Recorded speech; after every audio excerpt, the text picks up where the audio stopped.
West বেঙ্গলে যে সিএইচওর vacancy publish হয়েছে 3165টি শূন্যপদ, তো সেখানে ফর্ম ফিল আপ নিয়ে এখন কোনো ক্লিয়ার নোটিফিকেশান পাবলিশ করা হয়নি কবে থেকে ফর্ম ফিল আপ হবে, কারা অ্যাপ্লিকেশান করতে পারবে বা কারা অ্যাপ্লিকেশান করতে পারবে না, এই রিলেটেড কোনো নোটিফিকেশান এখনও দেওয়া হয়নি।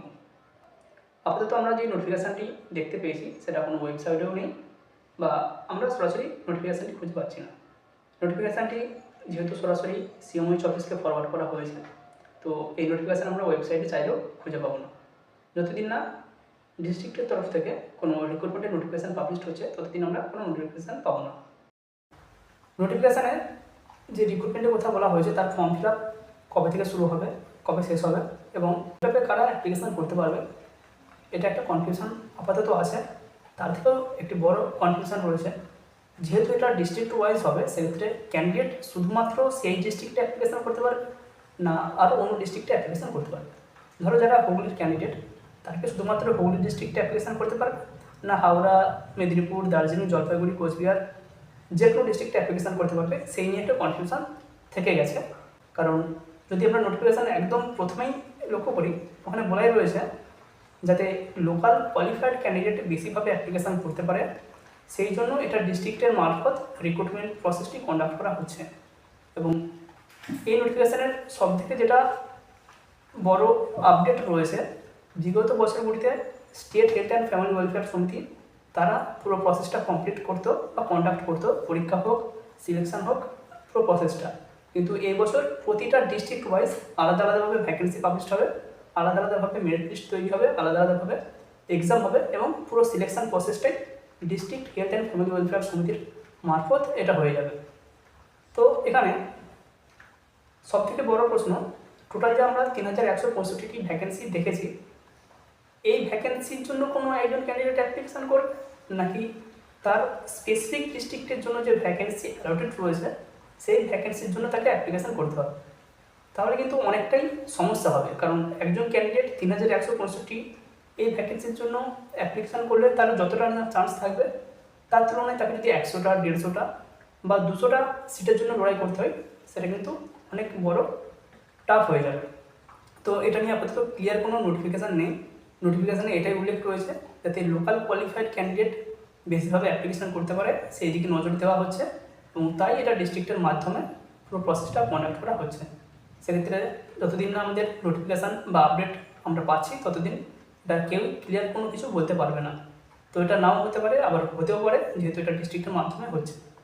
আবার এটাও হতে পারে অন্যান্য বছরগুলিতে যে রিক্রুটমেন্ট হয় সেক্ষেত্রে বেশিরভাগ ক্যান্ডিডেট তার ডিস্ট্রিক্টে বা হোম ডিস্ট্রিক্টে কোনো সাবজেক্টে চুজ করতে পারে না, সেই বেসিসেও এই বিষয়টা কন্ডাক্ট করা হতে পারে। এবার এটা যদি ডিস্ট্রিক্টের মাধ্যমে হয়ে থাকে এটা ক্লিয়ার উল্লেখও থাকতে পারে শুধুমাত্র ওই ডিস্ট্রিক্টের ক্যান্ডিডেট ওই ডিস্ট্রিক্টে অ্যাপ্লিকেশান করতে পারবে। কারণ কয়েকটা পোস্ট রয়েছে যেমন NRC staff nurse, nutritional rehabilitation centre, এখানে যে স্টাফ নার্সের ভ্যাকেন্সি থাকে, এবং সিএইচএ কমিউনিটি হেলথ অ্যাসিস্ট্যান্ট, এই পোস্টের জন্য যে ভ্যাকেন্সি থাকে এখানে যারা অ্যাপ্লিকেশান করে তাদের জন্য ক্লিয়ার উল্লেখ থাকে অবশ্যই ওই ডিস্ট্রিক্টের পার্মানেন্ট রেসিডেন্ট হতে হবে তবে এখানে অ্যাপ্লিকেশান করতে পারবে। But NOHM, 15th finance commission, NHM, এখানে যে ভ্যাকেন্সিগুলো পাবলিশ হয় এখানে কিন্তু এটা উল্লেখ থাকে না, তাই একটা চান্স থাকছে, এটা উল্লেখ থাকতেই পারে শুধুমাত্র ওই ডিস্ট্রিক্টের ক্যান্ডিডেট অ্যাপ্লিকেশান করতে পারবে। তাহলে ক্যান্ডিডেটের যে সংখ্যা বা অ্যাপ্লিকেশান করার যে সংখ্যাটা সেটাও যেমন সীমিত হবে তেমন লোডারটাও একটু হার্ড হবে, কারণ 3165 সিট আর 200টা সিট অনেকটা ডিফারেন্স হয়ে যাবে। তো আপাতত আমরা দেখতেই পাবো খুব শীঘ্রই নোটিফিকেশান পাবলিশ হবে, ফর্ম ফিল আপও শুরু হবে, কারণ নোটিফিকেশানে ক্লিয়ার উল্লেখ রয়েছে 31শে ডিসেম্বর 2025-এর মধ্যে পুরো এনগেজমেন্ট প্রসেস বা জয়েনিং প্রসেসটা কমপ্লিট করতে হবে। এবার কিছুজন ক্যান্ডিডেট 31শে ডিসেম্বর 2025-এর মধ্যেই জয়েনিং করবে, কিছুজন ক্যান্ডিডেট তার পরবর্তী সময়ে জয়েন করবে। কয়েকজন ক্যান্ডিডেটকে সিপিসিএইচের একটি 4 মাসের ট্রেনিং করতে হবে। তো কারা কারা এই 4 মাসের ট্রেনিং করবে সেটা নিয়ে আমরা আগেও বলেছি, আবারও বলছি, যে সমস্ত জিএনএম ক্যান্ডিডেট রয়েছে তাদের প্রত্যেককেই এই সিপিসিএইচ কোর্স করতে হবে। এছাড়াও যারা 2021-এর আগে বিএসসি নার্সিং বা পোস্ট বেসিক বিএসসি নার্সিং করেছে বা পাস আউট হয়ে গেছে 2021-এর আগে, তাদের প্রত্যেককেই এই সিপিসিএইচের 4 মাসের কোর্স করতে হবে। যারা 2021-এর পর পোস্ট বেসিক বিএসসি বা বিএসসি নার্সিং পাস আউট করেছে তাদেরকে কোনো 4 মাসের কোর্স করতে হবে না, কারণ তাদের এই বেসিক বিএসসি বা পোস্ট বেসিক বিএসসির সাথে বিপিসি সিএইচএন এই কোর্সটা ইনক্লুডেড ছিল। তাই তাদেরকে কোনো কোর্স করতে হবে না, তারা জাস্ট সিলেকশন প্রসেসে অংশগ্রহণ করবে। যেমন সিলেকশন প্রসেস হয় সেক্ষেত্রে ইন্টারভিউ এক্সামিনেশন তো থাকছেই, এটা নোটিফিকেশানে উল্লেখ রয়েছে।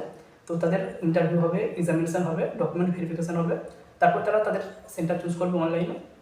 তাদের অনলাইন চুজ হয়ে গেলে তারা সিএইচও রিসিভ কাজ করতে পারবে এবং যেমন স্যালারি 20,000 টাকা ফিক্সড পার মান্থ এবং 5,000 টাকা পিএলআই যেমন কাজ করবে পারফরমেন্স লিঙ্ক ইনসেন্টিভ, এই বেসিসে তারা 5,000 টাকা প্রতি মাসে পাবে। তো 20,000 টাকাটা প্রতি মাসেই পেয়ে যাবে। যেমন সরকারি ট্যাক্স বা আলাদাভাবে কিছুটা টাকা কাটা সেটা কেটেই 19,870 টাকা প্রতি মাসে পাবে। এর পাশাপাশি এই যে 5,000 টাকা প্রতি মাস পিএলআই হিসেবে থাকছে, এটা কিন্তু কোয়ার্টারলি পাবে, অর্থাৎ প্রতি 3 মাসের একটা ক্যালকুলেট করা হবে, সেই টাকাটা তোমাদেরকে দেওয়া হবে। সেটা 1 বছর পরেও হতে পারে, 6 মাস পরেও হতে পারে বা 3 মাস পরেও হতে পারে। এটা পুরোটাই সরকারের উপর ডিপেন্ড করছে। সরকারিভাবে যদি কোনো ফান্ড অ্যালোটেড থাকে, সরকারের কাছে যদি টাকা অ্যাভেলেবেল থাকে, সেক্ষেত্রে দিয়ে দেওয়া হয়। বেশিরভাগ ক্ষেত্রেই 1 বছর পর্যন্ত ডিলে হয়ে থাকে।